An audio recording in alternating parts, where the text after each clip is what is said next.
Hallo liebe Freunde, vielen Dank, dass ihr meine Videos weiterhin anschaut. Danke für euer Interesse am Leben in Russland. In diesem neuen Video möchte ich euch von zwei außergewöhnlichen Ereignissen erzählen, die sich diese Woche in Russland ereignet haben. Es geht um ein Erdbeben auf Kamtschatka sowie um einen Hackerangriff auf die Fluggesellschaft Aeroflot.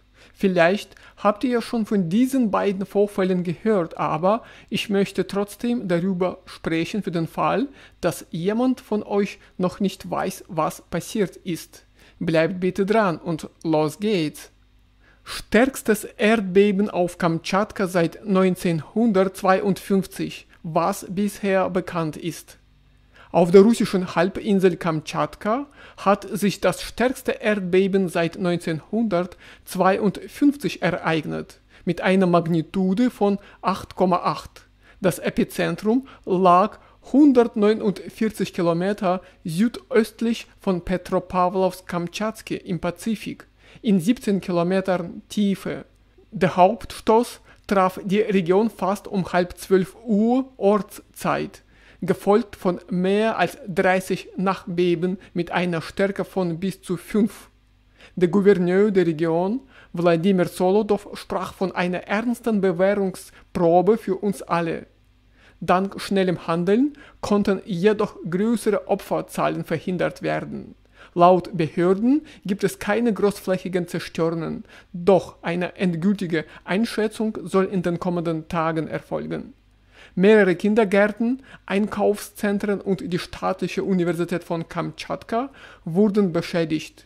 In Nordkurilsk kam es zu Überflutungen im Hafen und bei einer Fischfabrik. Auch ein Zeltlager für Touristen wurde von Wasser überschwemmt. In manchen Kirchen begannen die Glocken durch die Erdstöße von selbst zu läuten. Im Gebiet Jelisowo wurde eine Tsunamiwelle von 3 bis 4 Metern Höhe registriert. Auf den Kurilen wurden rund 2700 Menschen evakuiert.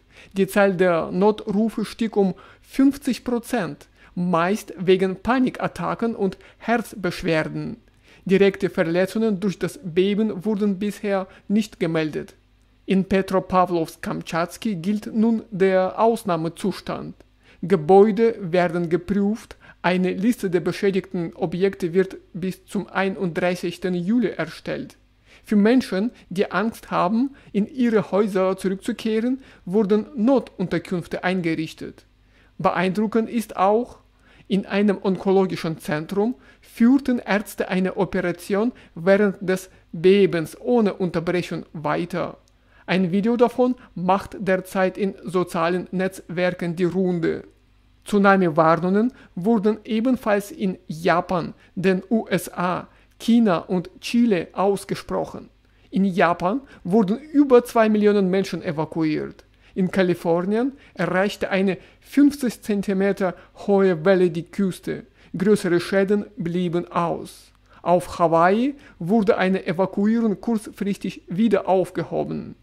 Laut Vorhersagen des Zivilschutzes sind in Kamtschatka weitere Nachbeben in den nächsten Tagen wahrscheinlich. Ein neues Erdbeben mit einer Stärke von bis zu 6,5 könne im Laufe des Monats folgen. Hackerangriff auf Aeroflot, über 50 Flüge gestrichen. Am Montag musste Aeroflot über 50 Flüge streichen. Der Grund? Ein massiver Hackerangriff auf die IT-Infrastruktur der Fluggesellschaft. Die Verantwortung übernahm die ukrainische Gruppe Silent Crow. Laut deren Aussagen waren auch die Cyberpartisanen aus Belarus an der Attacke beteiligt. Die Hacker behaupten, monatelang an dem Angriff gearbeitet und Zugang zu 20 Terabyte an Daten sowie zur internen Unternehmensmail erhalten zu haben. Trotz des Zwischenfalls konnte Aeroflot schnell reagieren. Von 260 geplanten Flügen wurden 206 durchgeführt. Betroffene Passagiere wurden auf Maschinen anderer Airlines wie Pobeda und Rossiya umgebucht. Am Flughafen Sheremetyevo gab es kostenlose Wasserverteilung und Unterstützung für Reisende.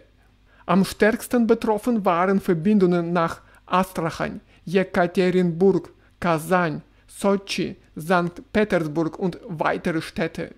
Die russische Generalstaatsanwaltschaft leitete ein Strafverfahren wegen unbefugten Zugriffs auf Computersysteme ein.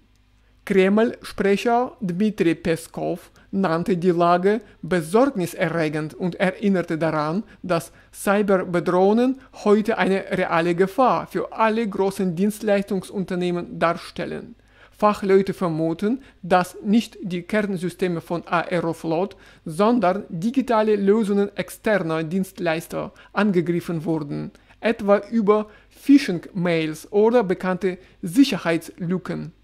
Das Ziel solcher Attacken sei, laut Experten, doppelt: psychologischer Druck auf die Bevölkerung und die gezielte Diskreditierung bedeutender russischer Unternehmen. Außerdem wollen sich Hacker damit in der Szene profilieren.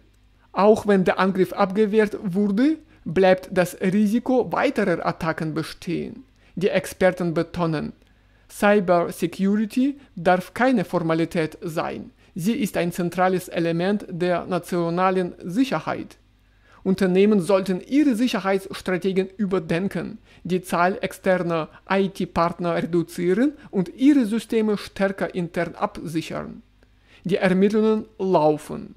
Fachleute gehen davon aus, dass die Folgen des Angriffs innerhalb weniger Tage, spätestens jedoch in einem Monat, vollständig behoben sein werden.